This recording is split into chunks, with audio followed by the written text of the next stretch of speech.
Hello students of class 8th.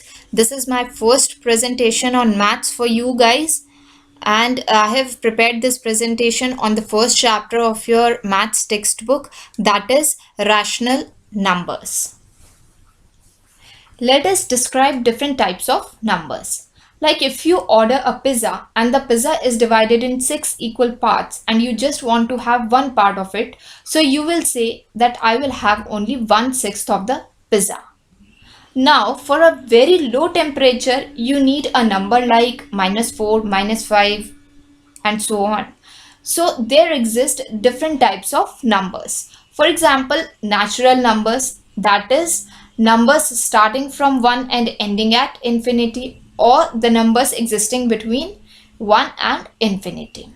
We also have whole numbers, that is, the numbers between 0 and infinity. Then we have integers, that is negative numbers, 0 and positive numbers. So all natural numbers are whole numbers and all whole numbers and natural numbers are integers. So why do we need different types of numbers? Let us take an example. You can see on the screen there is ice. So this ice is very cold. So when you look at the ice, its temperature will be negative. To define its temperature, we need a negative number. Now, if we start heating this to convert it into water, it will reach a temperature of 0 degree and then it will start melting. So for this, we needed a whole number. And if we heat it further to form water vapor, it reaches a temperature of 100 degrees Celsius and the water vapor starts evaporating, which is a natural number. So we need different types of numbers in our day-to-day life to describe different quantities, different temperatures, different percentages, etc. Okay. Now, apart from these three numbers, we have certain other types of numbers also. For example, we have decimals. What is a decimal? A number that separates the integer part from the fractional part is called decimal number. Now let's take it as when you go to school in the morning and you come back home, you say that my school is 1.5 kilometer away from home. So this tells that you covered 1 kilometer plus 0.5 kilometer while you were going to school. So in these numbers, you can say there is a point, which is nothing but a decimal separator. That point is a decimal separator. It separates the integer part like 1 and the fractional part like 0.5 from each other. Now similarly, you have fractions. Now, when you think of eating a pizza and you say that I just want to have 1/6 of the pizza, so what is this 1/6? It is a fraction. That means you want to have just one part of it out of 6 equal parts. So this is what we call fraction. Now let's see what if we want to have numbers like -1/2 or -2/5. Does such numbers exist? Yes, of course such numbers exist. When -1 can exist, when 2 can exist, so why can't -1/2? Or when -2 can exist, 5 can exist, then why can't -2/5 exist?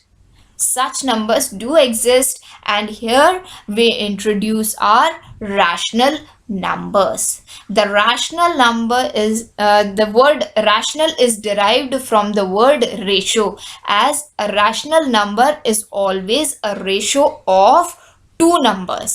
That is, we have a numerator and a denominator in a rational number, or we can say something is upon something. That is, numerator and denominator are there in rational numbers, which may be positive or which may be negative. Next we have explained rational numbers. Okay, now what rational numbers are? These are the numbers in the form p by q, where p and q are integers and q is not equals to 0. That is, p and q can be positive or negative and p can be 0, but q should not be equal to 0. Some examples I've mentioned on the screen. Now, what is the difference between rational numbers and fractional numbers? You might be wondering, rational numbers and fractional numbers are quite similar. So what is the difference? So let's see what is the difference between the two. In fractional numbers, p and q are natural numbers, while in rational numbers, p and q are integers. That is, p and q can be positive or negative. Now, in fractional numbers, all fractions are rational numbers, but in rational numbers, only those rational numbers where both p and q have positive integers are fractions. So only those rational numbers where both p and q have positive integers are fractions, or we can say that all fractions are rational numbers, but all rational numbers are not fractions. Examples of fractional numbers are 9 by 7, 25 by 5, 1 by 2.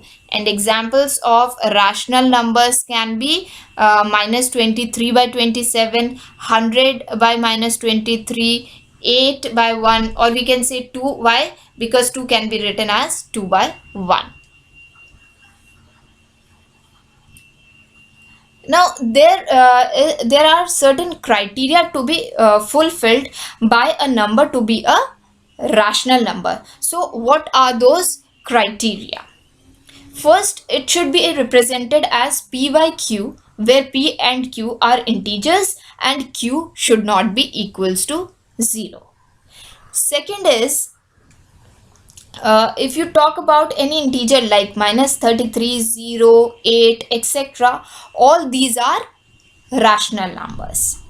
Next is, all fractions are rational numbers, like we have 1 by 5, 54 by 60, etc. All these fractions are rational numbers. Next is repeated decimals. So whenever you have something like 0.33333, that is 3 is repeating itself, so these are rational numbers. Or we can have 0.66666 where 6 is repeating itself, so such kind of numbers are also rational numbers. Next is terminated decimals. So whenever you have decimals with fixed number of digits after the decimal, like 0.5, 0.27, etc., all these are rational numbers.